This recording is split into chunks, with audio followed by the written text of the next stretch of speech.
warahmatullahi wabarakatuh. Perkenalkan, nama saya Oktavia Dila dari kelompok 1. Di sini saya akan menjelaskan tentang pengertian dari penilaian pembelajaran.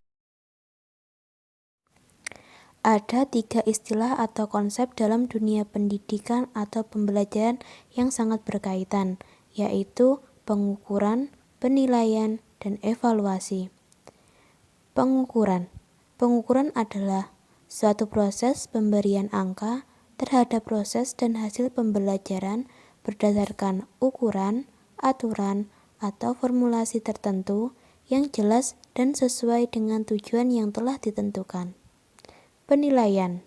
Pengertian dari penilaian adalah suatu proses sistematis yang mengandung pengumpulan informasi, menganalisis, dan menginterpretasi informasi untuk membuat sebuah keputusan. Sedangkan evaluasi adalah suatu proses menentukan nilai atau memberikan pertimbangan mengenai nilai dan arti proses dan hasil pembelajaran yang dilaksanakan melalui kegiatan penilaian dan pengukuran pembelajaran. Jadi, evaluasi ini memuat pengukuran dan penilaian. Lalu, apa sih yang dimaksud dengan penilaian pembelajaran?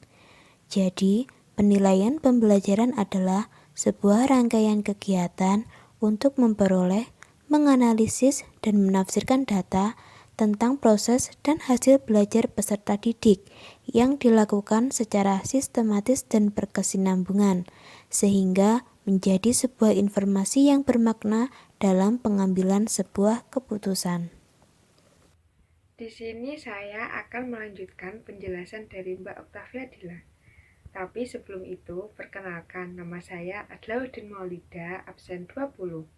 Di sini saya akan menjelaskan tentang pendekatan penilaian pembelajaran dan prinsip-prinsip pembelajaran. Tidak usah berlama-lama, langsung saja kita masuk ke dalam materi. Penilaian seharusnya dilaksanakan melalui 3 pendekatan, yaitu yang pertama ada assessment of learning, yaitu penilaian akhir pembelajaran. Yang kedua ada assessment for learning, penilaian untuk pembelajaran. Dan yang ketiga ada assessment as learning, atau yang biasa disebut dengan penilaian sebagai pelajaran. Berikut adalah penjabaran dari setiap pendekatan penilaian pembelajaran. Yang pertama ada assessment of learning, merupakan penilaian yang dilaksanakan setelah proses pembelajaran selesai. Maksud dari assessment of learning adalah kita melakukan penilaian bagi peserta didik yang dilakukan di akhir pembelajaran selesai. Contohnya, ketika kita membuat soal di akhir pembelajaran, kita akan menilai berapa jumlah nilai dari peserta tersebut. Dan penilaian kedua itu ada pendekatan penilaian assessment for learning.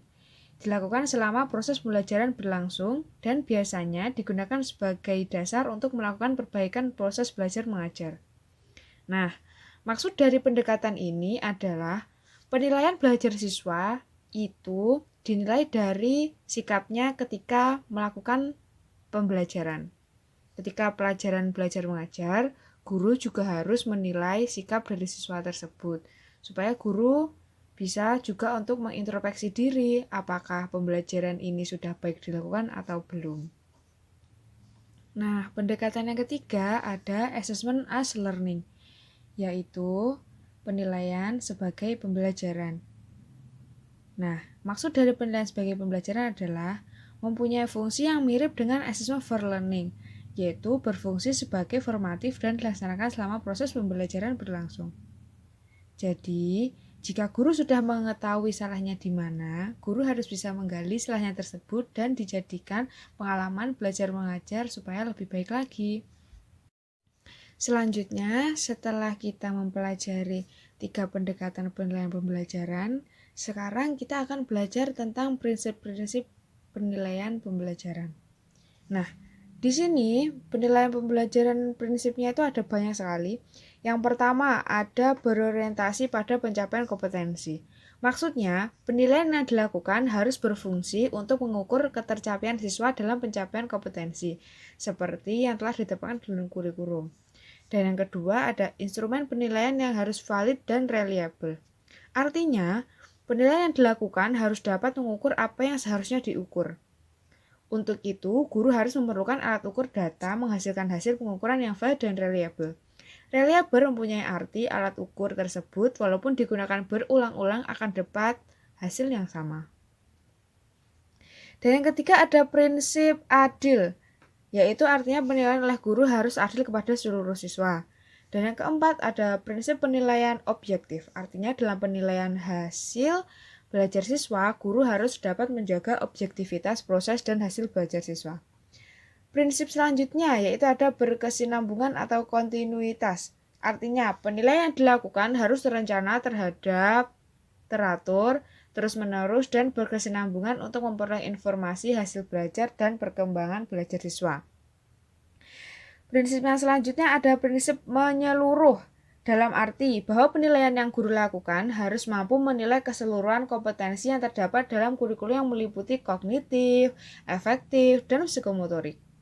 Selanjutnya ada terbuka, yaitu terbuka artinya kriteria penilaian harus terbuka bagi berbagai kalangan, seperti keputusan hasil belajar siswa jelas bagi pihak-pihak yang berkepentingan, seperti siswa itu sendiri dan orang tua. Dan yang terakhir ada prinsip bermakna, yaitu hasil penilaian harus bermakna bagi siswa, juga pihak-pihak yang berkepentingan. Nah, sekian penjelasan dari kelompok kami. Bila ada kurang lebihnya kami mohon maaf. Wabillahi taufiq wal hidayah. Wassalamualaikum warahmatullahi wabarakatuh.